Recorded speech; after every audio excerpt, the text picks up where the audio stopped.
The hall of the Galactic Council shone like a sun trapped inside crystal. High pillars of white stone rose into a dome painted with stars, and 1,000 small lights hovered above the circle of thrones. The councillors sat in layers like steps around a deep center stage, and their voices rose and fell like a market. They were laughing at Earth. To them Earth was a small blue world that talked too much about peace, that sent diplomats in plain suits instead of silk and metal. A world of noisy music and simple food and stubborn pride. They said humans were weak. They said humans were just lucky animals who learned to build ships. They said humanity only survived because others were busy fighting real wars. A stout counselor with scales the color of iron slapped his armrest and said the humans are primitive. They do not understand the weight of empire. A thin counselor with pale eyes replied they are a fog. They look large from far away but vanish when you reach for them. Laughter spread again. It moved like a wave from throne to throne. Servants carried trays of glowing drink and soft fruit. News screens on the edges of the hall scrolled with routine reports. Everything looked calm, everything looked certain. And then the doors opened. A messenger walked in with stiff legs and a face that tried to look calm but showed fear around the edges. His uniform was gray, his rank stripe a sharp line of silver. He bowed so low his forehead almost touched the silver floor, and his hands shook as he lifted a crystal slate. He said with a dry voice that carried because the hall was built for speeches, "Honored counselors, there is news of Earth. There is news of their answer." And the first speaker smiled too widely and said, "Let us hear their apology. Let us hear their excuses." The messenger swallowed and said, "It is not an apology. It is a report of action." He raised the slate and the hall dimmed as the central projector woke. A blue sphere of light opened like a flower, and in it a star map spun. The points of light were labeled with council sectors, with trade lanes, with guard posts, and red marks began to appear one by one like drops of blood on glass. Some councillors leaned back, some leaned forward, but many still smiled, because in their minds red marks meant small raids, border noise, nothing new. The iron-scaled councillor said in a lazy voice, "Likely pirates.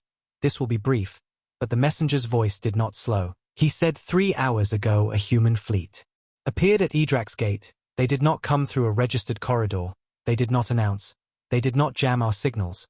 They simply arrived in full formation at the target point. He paused as the map zoomed into a bright loop of planets around a white star. The guard fortress above Edrax Prime showed its armor as layers of steel rings and shield nets, proud symbols that had held for 2 centuries. The messenger said human ships extended a field we do not recognize. Within 6 minutes the fortress shields folded as if they were paper. The weapons did not fire because their control cores turned to glass. The audience of counselors shifted. The pale-eyed one lost his smile. He whispered to his neighbor, "Sabotage." But the neighbor shook his head because sabotage needs time and entry, and the human fleet had just arrived. The projection showed tiny lines of light, human missiles or drones or something without a name. They moved in smooth arcs that met at the fortress heart.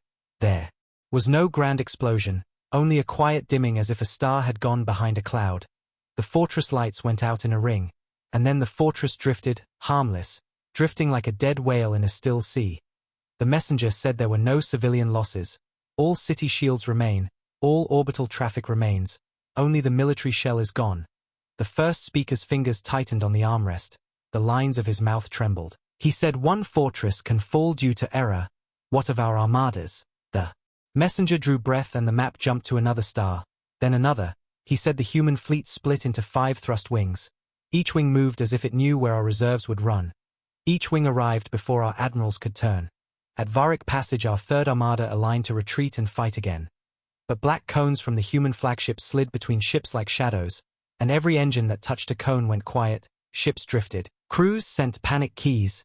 Our countermeasures had no effect. At Hesh Belt our guns fired point defense for 20 minutes. Our admirals report a kill count of 0. The word 0 moved through the hall like a chill wind. Now the laughter was gone. The soft trays stopped moving. A servant froze with a cup in the air. Somewhere high in the dome a moth touched a light and burned and fell. But no one looked up.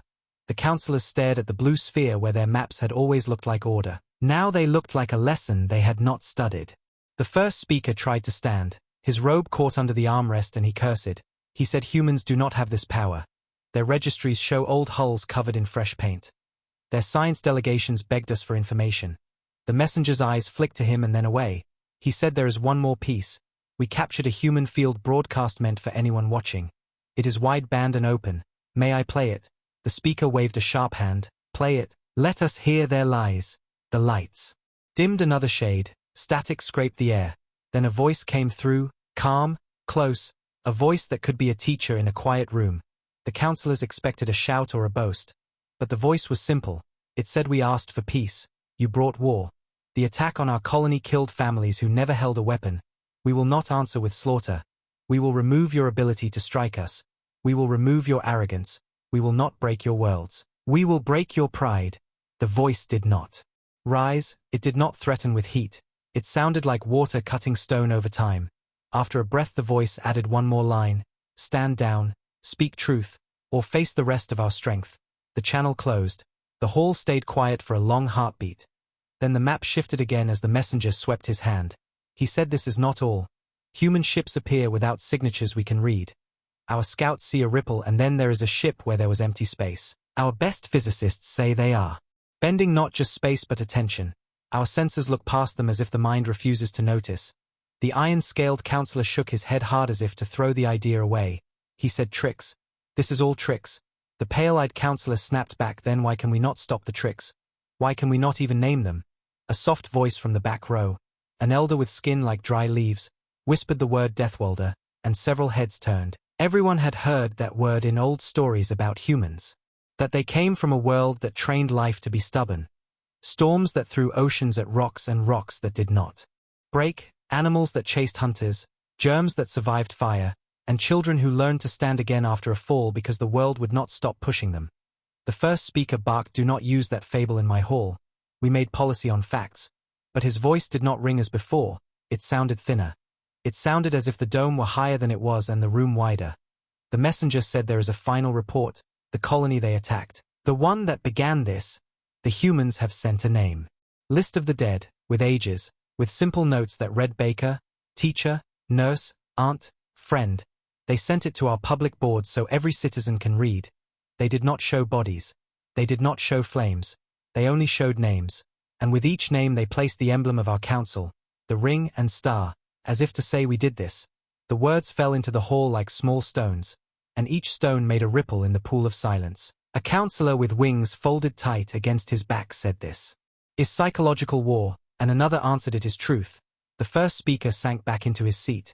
He turned to the military bench, where admirals sat in dark uniforms with straight shoulders. He said, speak, tell me how we stop them. An admiral with a scar that ran down into his collar cleared his throat. He said, we trained for mass. We trained for power thrown in big waves. The humans are using needles, not waves. They strike fast. They strike where our maps are comfortable. They strike where we relax. We must move all civilians away from military cores. We must separate factories from our showpiece fortresses. We must think like a hunted animal for a while. This word while cut the air. Because no one in that hall had been hunted in centuries.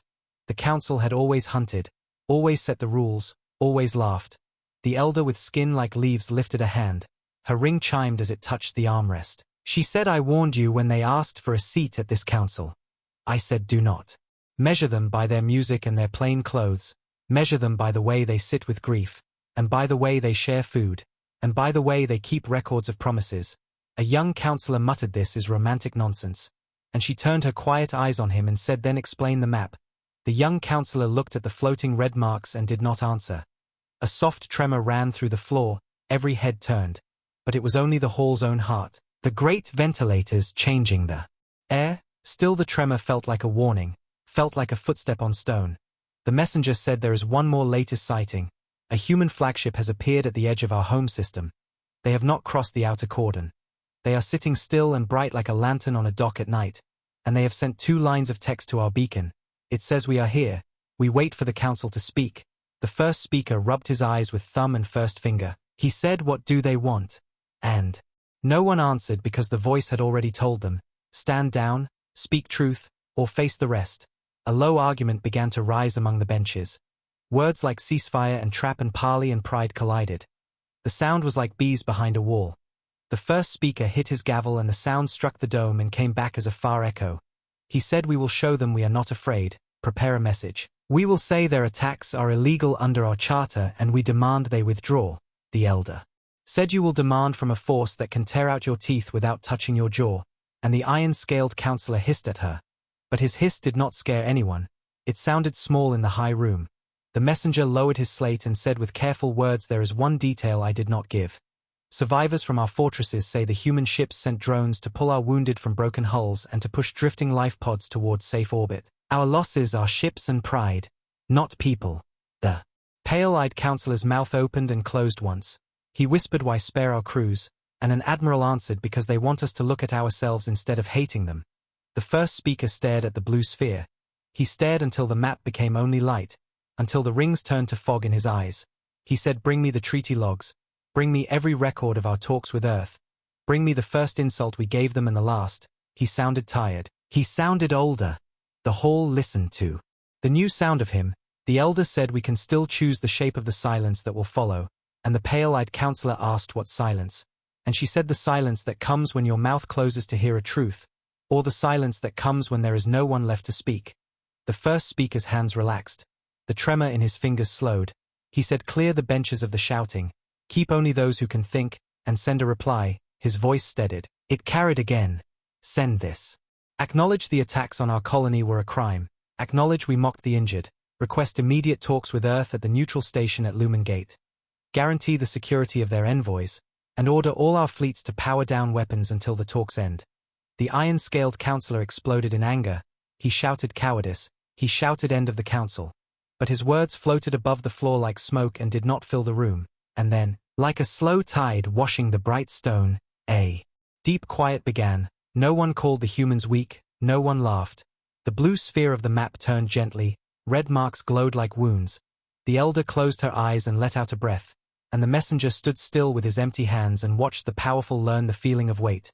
The first speaker looked toward the high doors and imagined a ship waiting at the edge of their sky. A ship with a calm voice behind it. And he felt the shape of a new world form in the quiet. A world where Earth would not sit at their feet or at their throat, but at their table. And the thought frightened him and also loosened something inside his chest. He said again, softer, "Send the message," and the hall obeyed, and the famous laughter of the council did not return. It folded itself away like a flag at sunset. And the only sound left in the shining hall was the faint murmur of distant engines and the slow turning of the star map as it showed a galaxy that finally, painfully, began to listen. The great hall did not return to its noisy rhythm after the messenger left. The silence hung like a weight on every shoulder. Even when the servants moved quietly to clear the trays, the sound of their steps felt loud. The first speaker sat frozen on his throne and tried to mask the unease in his eyes. He told himself this was only fear of the unknown, that humans had found a trick, a strange machine, a lucky method that could not last. But in the hollow of his chest he knew it was more. One by one the counselors whispered to each other, voices low as if they stood in a temple. The arrogance that had colored the chamber earlier was gone, now only doubt and dread walked between them. The pale-eyed counselor leaned close to his neighbor and muttered, "Perhaps we miscalculated. Perhaps the humans were never what we thought." His neighbor did not answer. She only stared at the projection where red marks glowed like scars. An admiral rose slowly, his cloak falling heavy around his shoulders.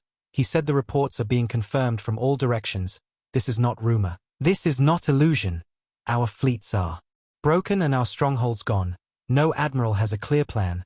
No weapon works as it should. And the scouts bring the same story again and again. Their ships appear without warning. They strike, they vanish, every attempt to pin them down fails." Another counselor, with silver skin and long fingers, slammed his hand against the rail. He said, "Then we must call it what it is. War, not border raids, not tricks, full war." But his voice cracked as he said it, because declaring war meant nothing if war was already lost. A deep murmur spread. Some cried for immediate retaliation. Others cried for surrender. Some even spoke of abandoning systems and retreating to the far rim. But no one laughed anymore. Their proud voices that once mocked Earth were now fractured, desperate. The first speaker tried to raise his voice. He said, "We are the council. We are the heart of this galaxy. If we bow to one world, then we have already ended. Do you not see? They want us to beg." And yet when he looked around the chamber he saw eyes full of fear, not fire. He saw shoulders sag. He saw generals unable to meet his gaze. Then the projection shifted again without command. The central globe glowed bright as a new transmission forced its way into the chamber. Guards rushed forward to block it but failed. The image widened and in it was shown the face of a human admiral, his uniform simple, his eyes sharp and calm, Behind him a massive star field rolled past a window. His voice filled the air. He said, "Galactic Council, we strike only your weapons, not your homes. We strike only your fleets, not your families. But know this, we will not stop until every chain of arrogance is broken. You thought us primitive, you thought us silent, you thought us weak, but you were wrong." His eyes seemed to stare into every seat, every corner. Then the message cut without farewell. The hall was left dark except for the soft glow of the star map. No one spoke for a long moment, then a counselor in the back row whispered, "What if we cannot fight them? What if our weapons mean nothing?" Another hissed back, "Then we must learn what they want. We must listen. We never listened." A third shook his head and said, "They will not stop. They have the taste of power now." But the elder with skin like dry leaves leaned forward, and her voice, though soft, carried. She said, "No, they have the taste of justice. Do you not hear it? They want us to remember what we did. They want us to admit it. This is not conquest. This is retribution." The first speaker closed his eyes for a heartbeat. He wanted to deny it, to call her words weakness, but inside he felt the truth. The humans had not bombed cities, had not burned fields, had not slaughtered children. They had struck only soldiers, only forts, only fleets, and now the council chamber was filled with a silence heavier than stone. It was the silence of pride breaking, the silence of fear slowly becoming shame. Outside the high windows of the hall the galaxy glittered in calm light, but inside every counselor felt the shadow of a fleet that had moved unseen, had spoken without shouting, and had left them trembling. For the first time in living memory the council could not find words. They were simply quiet, quiet and afraid, quiet and waiting for what would come next, because the galaxy had just learned Earth's voice, and it was a voice that did not need to shout to be heard.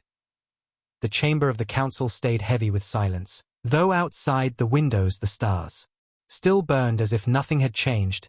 Deep in their hearts the councillors knew everything had changed. Their laughter of hours ago seemed distant, like a childish memory. Now every breath felt watched, as if unseen human eyes studied them through the very air. The first speaker tried to speak but the words stuck. His tongue felt dry. The admirals whispered among themselves, trying to invent excuses, trying to find explanations that would soothe their shame. But none were enough. The pale-eyed counselor leaned forward, his hands trembling, and asked the question no one wanted to ask. How do they appear where we cannot see? Our sensors map every atom of space. How can human ships move without a trail? An old scientist, called only to advise on rare occasions, stood slowly from his corner seat. His robes plain compared to the bright armor of the generals. His voice cracked with age but still carried. He said, "They have learned to hide in the folds of slipspace, not passing through gates but tearing small windows where they will. Our devices are not tuned to that. We looked for storms and fire. They use silence and shadow." This answer chilled the chamber more than any threat, because it meant humans were not only strong, they were clever. Clever in ways the council had never expected. Then the star map flickered again. Fresh reports streamed across it. Every line carried the same story. Human fleets appearing at border sectors, striking, vanishing, a rhythm of power no admiral could predict. Fortress after fortress falling into darkness, not destroyed but stripped. The enemy humiliated without being slaughtered. Counselors pressed their claws or hands or wings to the railings, their pride burning as the reality set in. A young commander rushed in, his armor dusty from the long run. He bowed and shouted with breathless urgency. "Scouts confirm the sighting of an enormous vessel, larger than any we possess. A ship so vast our own fleets look like insects beside it." The image projected in the hall, and gasps echoed. The human flagship stretched like a mountain of steel across the void, black and silver with long scars of light. Its weapons hidden but its presence undeniable. Even the first speaker felt his chest tighten. It sat unmoving at the edge of the home system, calm, patient, as if daring them to act. The elder with skin like leaves whispered, "They are not hiding their strength anymore. They are showing us the shadow of what is still behind." Her words fell soft but no one dared laugh at them. No one dared call them weakness, because every counselor felt it too, the sense of more waiting in the dark, unseen fleets, unseen power. An admiral struck the floor with his staff and shouted, "We must rally. We must gather every ship. We must strike before they strike again." But even as he spoke, another messenger entered with fresh news, his voice thin with disbelief. He said, "We tried, honored council. We gathered our 6th armada, 50 ships strong. Yet before the signal to charge was given their engines died, silent. as if the very heart of the ships had been stolen. The crews live but drift helpless in orbit. The chamber filled with low cries, some counselors covered their faces, others pounded their fists. The first speaker looked into the glowing star map and finally understood. This was not war as they knew it. This was something different. Humans were not trying to burn the galaxy. They were bending it, forcing the most powerful council in history to face silence instead of arrogance, respect instead of mockery. Then a second message from Earth flashed across the hall. Not a voice this time but words in plain script. No threats, no boasts, only a line that read, "We do not seek to rule you. We seek to be heard. Yet if you refuse to hear us, we will take away your power to speak." The words lingered in the chamber like fire smoke, searing the pride of those who read them. The pale-eyed counselor sank back in his seat, whispering again and again, unseen fleets, until the words became a chant. A fear. The first speaker gripped the arms of his throne until his knuckles turned white. He wanted to shout, to command, to declare Earth a criminal state and demand their destruction. But the weight of silence from the others held him down. They no longer followed his voice. They were listening to another voice, a voice that came from far across the stars, calm, cold, human, and relentless. And so the counselors sat in their shining hall, surrounded by splendor, yet feeling smaller than they had ever felt. Every corner seemed darker, every shadow seemed alive, for they knew human fleets were out there, unseen, unstoppable, waiting, and with every heartbeat the hall grew quieter, until the only sound was the hum of the star map, showing red marks multiplying, spreading, surrounding, while the mighty council itself could do nothing but watch. The great dome above the council chamber glowed faintly as if the very lights were afraid to shine too bright. The counselors sat stiff in their high seats, their proud robes heavy on their shoulders, and the silence still weighed on them. Then the central star map flickered again, not with reports this time but with a transmission. The colors shifted into the pale gray of a human signal, and a voice began to fill the hall, calm, even, steady like a river flowing over stone. The voice said, "We asked for peace. You mocked us. We asked for respect. You ignored us. You struck our colony and called it justice. Now hear our answer." The words rolled across the chamber and every head turned toward the glowing sphere. The voice continued, "We will not take your people. We will not burn your homes. But we will take away your power to strike us. We will break the swords from your hands and leave you staring at your reflection. You will know what you did. You will remember." The message ended with silence, no music, no threat, only the quiet that followed, and that quiet was worse than thunder. The first speaker gripped the rail of his throne, his heart racing. He wanted to shout that they would never bow, that Earth would be crushed, but he saw the faces of the others, pale, frightened, some filled with shame, some with anger, none with laughter. One of the younger counselors cried out suddenly, "This is bluff. This is theater. They cannot hold such power. They cannot." But even as he spoke the map shifted again. New reports spilled in.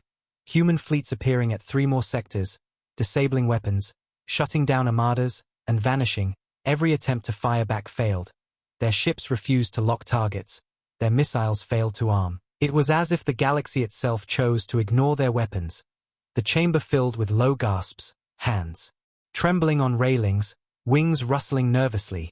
The younger counselor fell silent, his words dying in his throat. Then the elder with skin like dry leaves leaned forward, her voice soft but cutting. She said, "Do you not see? They are not here to rule. They are here to show us the weight of our own cruelty.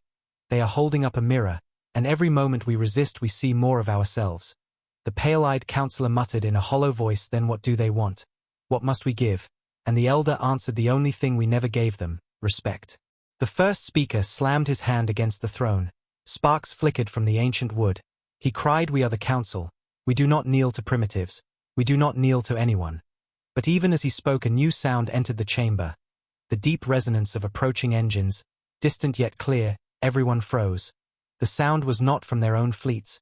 It was too heavy, too vast, and when the map expanded it showed it. The human flagship had moved closer, its black and silver hull filling the sky of their home system. It did not fire.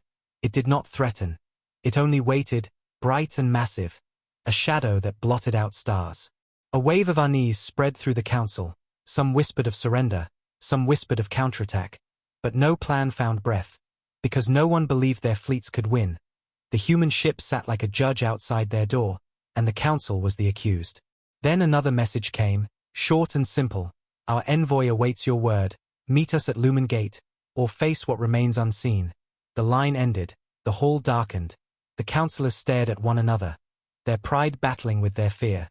The first speaker looked around and saw no support in their eyes, only doubt and dread. He opened his mouth but no words came.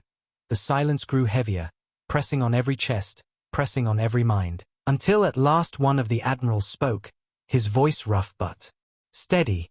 He said, if we do not speak to them now, we may never speak again. The words settled in the chamber like stone, and the councillors knew it was true. Their pride was broken, their fleets disabled, their arrogance silenced, and the only choice left was to face the humans, not as masters, not as primitives, but as equals who had finally earned the right to be heard, and the hall, once filled with laughter and scorn, now sat in trembling quiet, waiting for the first speaker to give the word that would shape the galaxy's future. The council chamber lay under a heavy stillness, the air dense with unspoken fears. The first speaker sat with his hands trembling slightly on the rail of his throne. The elder with skin like dry leaves kept her quiet gaze fixed on him. The admirals shifted uneasily, and every councillor felt the same question pressing inside their skulls. What would Earth do next? The map above them flickered again and more reports streamed in. Human fleets disabling outposts without killing. Fortresses stripped of weapons yet left standing. Soldiers drifting in intact life pods. Civilians untouched. Every red mark on the map was not a grave but a wound to their pride. Then a new image replaced the reports. The projection expanded and revealed the orbit of an enemy homeworld, its defensive satellites still glowing, its battle stations bristling with cannons. The councillors leaned forward, their eyes wide, because they all knew this world. It belonged to one of the loudest voices in the council, a race that had mocked Earth the most. Their general had once called humans children playing with fire. Now the map showed the impossible, a human warship hovering calmly above that world, shield nets falling one after another, defense cannons turning silent, whole fleets drifting powerless like leaves on water. Yet the cities below still glowed with life, untouched. The councillors gasped, their breath sharp in the silence. The first speaker muttered, it cannot be. No world has fallen this way, not in all our history. But the pale-eyed councillor whispered back, it has, and it is happening before us. This is retaliation, precise and merciless, not slaughter. The elder added softly, it is justice. The chamber filled with murmurs. Some said humanity must be stopped before they spread. Others said humanity had already spread and could no longer be contained. And then the voice returned, not from a messenger, not from the council systems, but directly into the hall, a calm human voice filling every corner. We will not break your people. We will break your pride. We will not kill your children. We will break your chains. You thought yourselves masters. You thought us primitive. Now you learn. This message was short and ended in silence, but it echoed louder than any speech. The councillors sat frozen. The elder bowed her head. The admirals clenched their fists. The first speaker's face drained of color. And then the star map revealed more. Human warships striking at another fortress, and another, each time sparing civilians, each time disabling armies, each time cutting away at the council's image of invincibility. One councillor cried out in despair, if they can take our weapons yet leave our people alive, then they control not only our fleets but our choices. We cannot even fight without losing ourselves. Another shouted back, perhaps that is what they want, not to kill us, but to make us see. The argument rose but quickly fell again because no one dared speak too loudly under the shadow of that massive flagship sitting in their skies. The first speaker looked around the chamber, his voice raw when he finally spoke. He said, they are teaching us something, though it burns my pride to admit it. They are teaching us that war is not always fire and ashes. Sometimes war is silence. Sometimes war is being forced to listen. His words trembled but the truth in them was clear. The councillors shifted, none challenged him, because deep down they all knew, Earth had chosen this path deliberately. And so the retaliation continued, world after world stripped of defense, fortress after fortress turned to cold metal shells, soldiers spared, civilians safe, only the council's arrogance shattered, and in the heart of their shining hall the mighty rulers of 100 worlds sat small, their laughter long gone, their voices hushed, silenced by the relentless hand of Earth. The great hall of the council had never felt so cold. Though the lights burned bright and the pillars gleamed, every councillor sat as if weighed down by chains. The map above them turned slowly, red marks spreading like a sickness, one fortress after another stripped bare, one fleet after another drifting powerless, and always the same reports: human warships disabling weapons, pulling crews to safety, sparing cities, but leaving humiliation behind. It was not war as they knew it. It was something sharper, quieter, far more painful. An admiral broke the silence at last, his voice hoarse. He said, "They are not taking territory. They are not seizing resources. They are breaking our image. They are dismantling everything that gave us authority." Another counselor with scales glistening in the light hissed angrily. "Then we must strike back. We must send assassins, poison, plagues." But the elder with skin like dry leaves turned her steady gaze upon him and said, "Even if you strike at their bodies, their voice will remain, and their voice has already silenced this chamber." The scaled counselor looked away, shame creeping across his face. Then the doors opened and a new messenger rushed in, breathless, carrying another slate. He bowed low and said, "Honored council, we have fresh reports from allied sectors, the smaller races, the ones who once begged for our protection. Now they send envoys to Earth. They declare neutrality. Some even declare loyalty. They call the humans protectors, guardians. Some even call them liberators." The words fell like stones in the chamber. Many counselors shifted uneasily. Some hissed in denial. But the truth could not be ignored. The pale-eyed counselor spoke with a trembling voice. "This is worse than their ships, worse than their weapons. They are pulling the weak to their side, and once the weak gather behind them, our numbers mean nothing." The first speaker's face grew pale.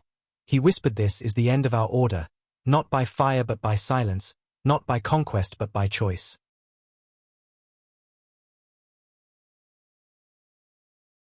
The star map flickered again, and now it showed not just red marks of human strikes, but green lights appearing, symbols of smaller races pledging themselves to Earth, one after another, spreading like sparks on dry grass. The chamber filled with murmurs, fear, anger, despair. The first speaker struck the rail of his throne, his voice raw.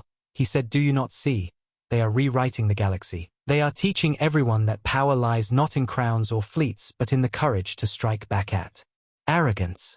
And then the human voice returned, not through a soldier, not through a screen, but through the council's own intercoms. It said, "Galactic Council, your fleets are broken, your weapons silent, yet your people still live. We have shown mercy where you showed none. We do not want your throne. We do not want your cities. We want only your truth. Admit what you did, admit the crime, and there will be peace. Refuse, and we will continue until every fortress is dust, every army a memory." The words echoed, soft yet iron, and when the voice ended the chamber stayed hushed. The elder spoke again, her tone steady as stone. "They are not asking for gold, not for planets, not for slaves. They are asking for honesty, and perhaps that is what frightens us most." The first speaker clenched his jaw, sweat beading on his brow. He had never imagined a day when the council would be brought so low, not by destruction, but by being forced to face itself. And as the map turned slowly, the councillors realized the truth. Their pride was already gone, their authority already crumbling, and outside their skies the human flagship still waited, massive and silent. A reminder that Earth's retaliation was not just against fleets and fortresses. It was against the very heart of their arrogance, and the silence of the chamber grew heavier. For the first time the council truly feared that silence would never lift until they spoke the truth humanity demanded. The chamber no longer felt like the center of the galaxy. The proud circle of thrones seemed smaller, the pillars less grand, the lights dimmer. The council sat with shoulders bent under the weight of news they could not change. Above them the map spun slowly, and now it was not only red wounds of human retaliation glowing, but also green lights spreading across sectors once loyal to the council. Each green mark was a declaration of neutrality, or worse, allegiance to Earth. The sight stung more deeply than the loss of any fleet. The first speaker's voice trembled as he demanded a report, and the messenger bowed low, his slate shaking in his hands. He said, "Honored council, the smaller races are moving swiftly.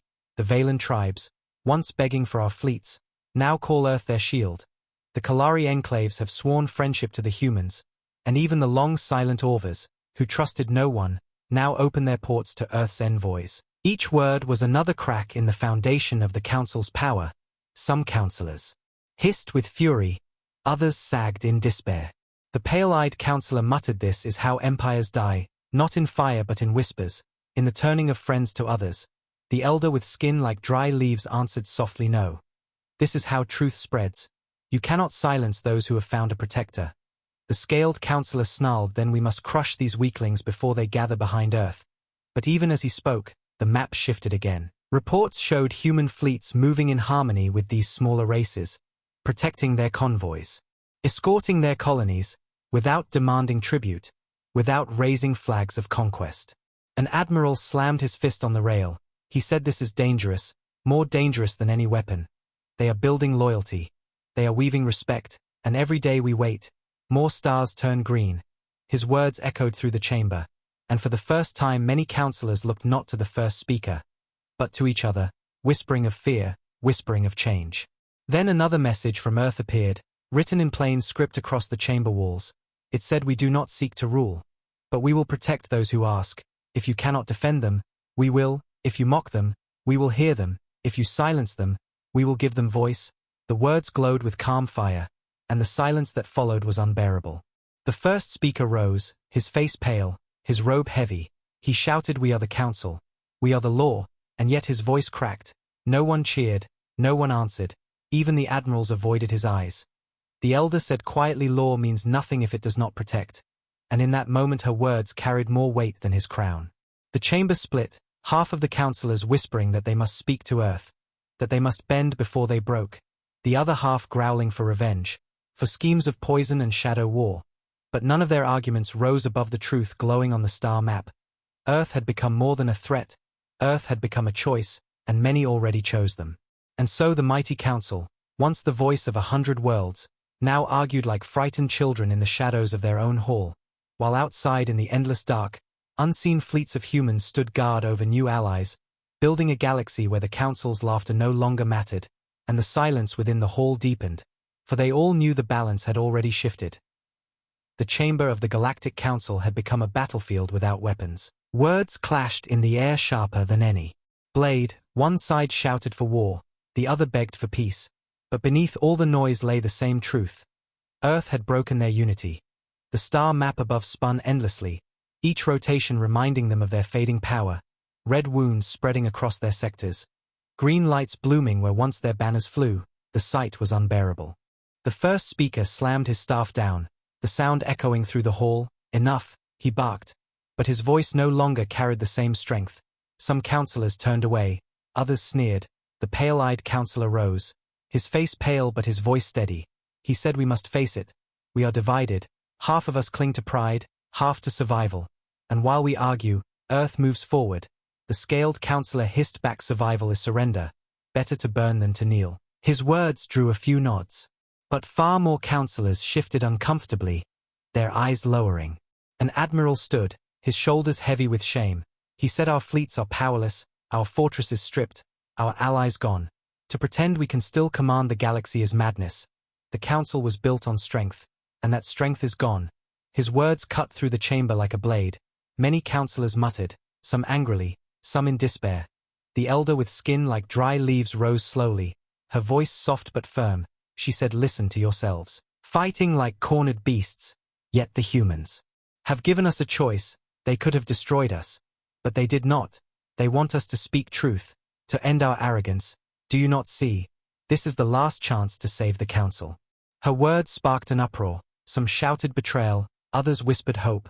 One counselor with silver skin cried, if we bow to humans now, we will never rise again. But another answered bitterly, we are already on our knees. We just refuse to admit it. The arguments roared until the hall shook with voices. But then the star map flickered once more, a new message forcing its way through. The human signal came as calm text glowing across every surface of the chamber. We do not want your throne. We do not want your crown. We want truth. Acknowledge your crime, speak peace, or be left powerless until silence is all that remains. The hall grew deathly quiet. The counselors stared at the glowing words, and many felt shame burn in their chests. The first speaker's hands shook as he gripped his staff. He looked around and saw the divide clearer than ever. Some counselors with eyes burning in fury, others with shoulders slumped in surrender. His voice cracked when he said, if we cannot decide together, then the council itself may fall, and a whisper spread through the chamber, maybe it already has. Outside their walls, the human flagship still waited, massive and silent. its shadow stretching across the home system, and inside the chamber the Great Council, once unchallenged, now tore itself apart, pride against fear, arrogance against truth, and the silence that followed each burst of shouting felt heavier, darker, as if Earth's voice lingered unseen, watching, waiting, pressing them closer to a decision that would change the galaxy forever.